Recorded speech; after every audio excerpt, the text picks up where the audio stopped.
We continue to track breaking news right now of the mass shooting Saturday that left 12 people hurt.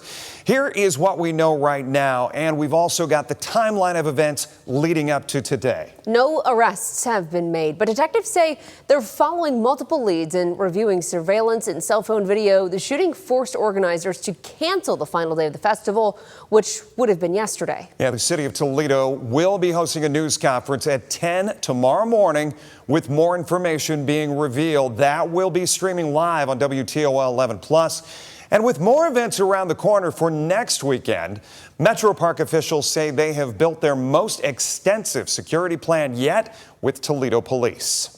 The event opened Friday evening at 6 and drew thousands of people out. And Saturday morning, we started everything with the King Wamba Carnival Parade at 10 a.m., followed by home tours, art displays, food, and live music. Then at 5:37 Saturday, everything turned, and Toledo police responded to reports of shots fired. Here's a look at the video, cell phone video of those moments. By 7 p.m., Mayor Wade Kapsakavage confirmed to WTOL 11 at least 8 people had been shot and were expected to survive. A little more than 2 hours later, police announced that number of victims grew to 12. And it was around 11 p.m. Saturday night, festival organizers canceling the remainder of the event, which was set to continue Sunday.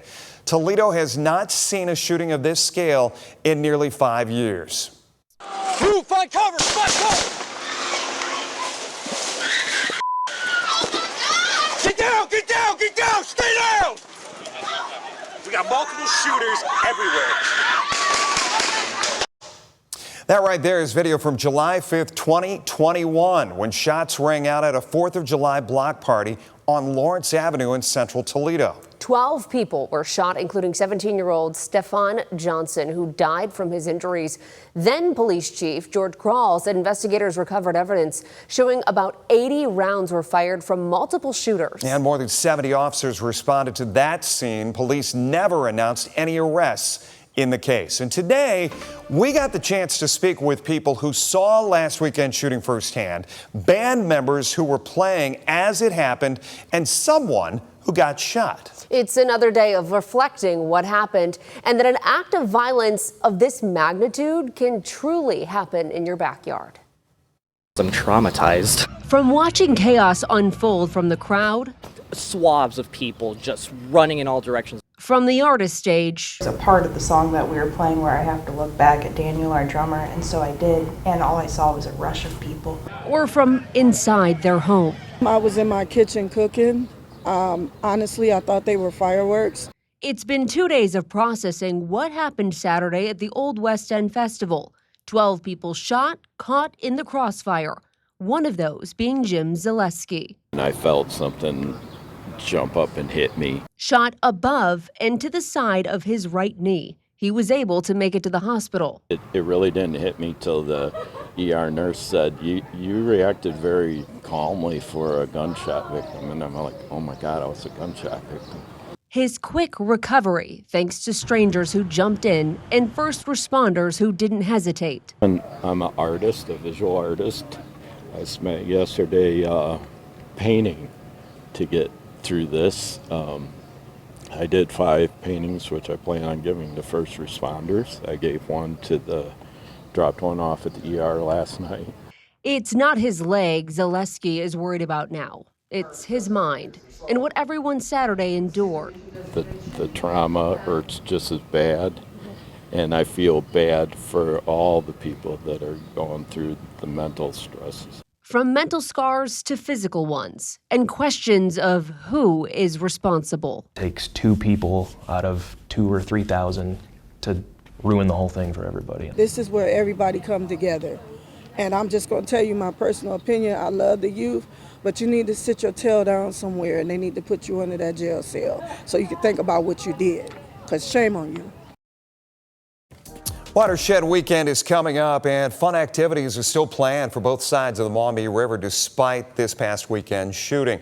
That includes a free music event called Techledo at the Glass City Metro Park. We spoke to one organizer who says they had already planned to amp up security for this year's Techno Music Festival, including bag checks, metal detector wands, and a single secure entrance point. If you would have asked me this question 1 week ago, I would have told you we're possibly over-prepared. Now it seems quite appropriate, and then we've still added a little bit more on top of that. So this is an all-hands-on-deck thing. After the violence this weekend, they added even more precautions, making it an 18 and over event. However, there will still be activities for children accompanied by an adult. When shots rang out and people needed help, many stepped in. One woman in particular who jumped into action is going viral online. Faith Zahowski had a chance to speak to that nurse practitioner who was in the right place at the right time. Faith, how did she describe what happened? Whitney Beachum says at one point she was enjoying food and music with friends, and the next thing she knew, people were running in every direction. And then we all hit the ground, and we're lying on the ground as the bullets are flying every way. For most people, the gunshots Saturday night at the Old West End Festival were a signal to run. But for Whitney Beachum, they were a call to action. Once you realize that and you hear the screams and the cries and the calls for assistance, then you just jump right in. After initially taking cover, the nurse practitioner then raced toward the wounded. No hospital, no trauma bay, just chaos. It's just without my four walls of a hospital. It's the exact same situation. It was minutes earlier. The festival looked like it always does. Hundreds of people, live music, food trucks, families filling the streets, until she says a fight broke out. A group of teenagers running past us and then running towards us, and then a fight broke out amongst those teenagers.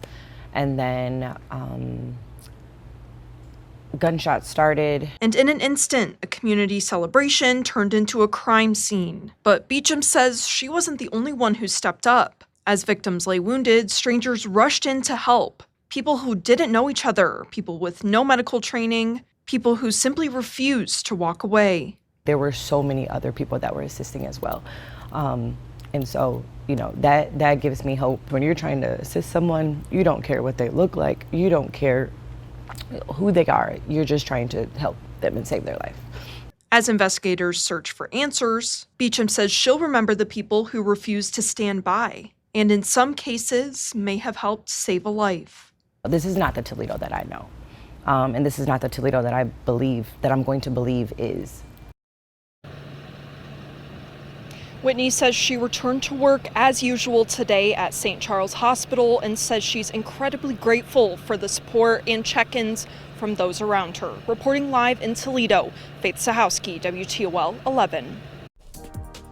Ohio Governor Mike DeWine and Lieutenant Governor Jim Tressel both spoke today on the shooting.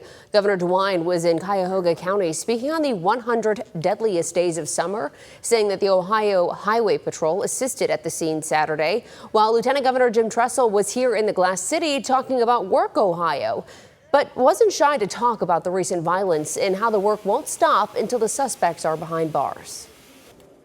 We have every confidence in the police department. We have every confidence that they will find and be able to arrest the individuals who participated in this. I think the people of Toledo should know that not only are the locals working extremely hard, but the state is pitching in. Both Governor DeWine and Lieutenant Governor Tressel voiced their confidence in law enforcement's ability to catch these suspects. As Toledo continues to grapple with the gun violence, a former police officer and public safety agent says the solution requires more than just law enforcement. Earl Mack speaking with WTOL 11's Melissa Andrews earlier today about what he believes could help reduce shootings in the city. Mack says he would like to see the blue light cameras return to Toledo, arguing they can help deter crime and assist investigations. He also says limited resources make it impossible to have officers everywhere they are needed. But Mack says the most important change starts at home, with parents taking a more active role in guiding and supervising their kids. Involving shootings, involving people being hurt, fights. Young kids are having fight parties now and all kinds of things. And again, my issue is, my question is, where is the parents? Mm-hmm. What happened to parenting? And the other thing with that, you need to let these police officers do their job. Mack believes that Toledo needs to start holding parents accountable for their child's conduct. If you were at the festival, live nearby, or were affected by what happened, we want to hear from you. Yeah, you can text OWE to 419-248-1100 right now to get information sent right to your phone. And don't forget, anyone with information or video that could help investigators should contact police or Crime Stoppers first. And stay with WTOL 11 on air and online for updates as this story continues to develop. You can find extended stories and interviews right now on our website. And you can follow the latest updates and a 10 a.m.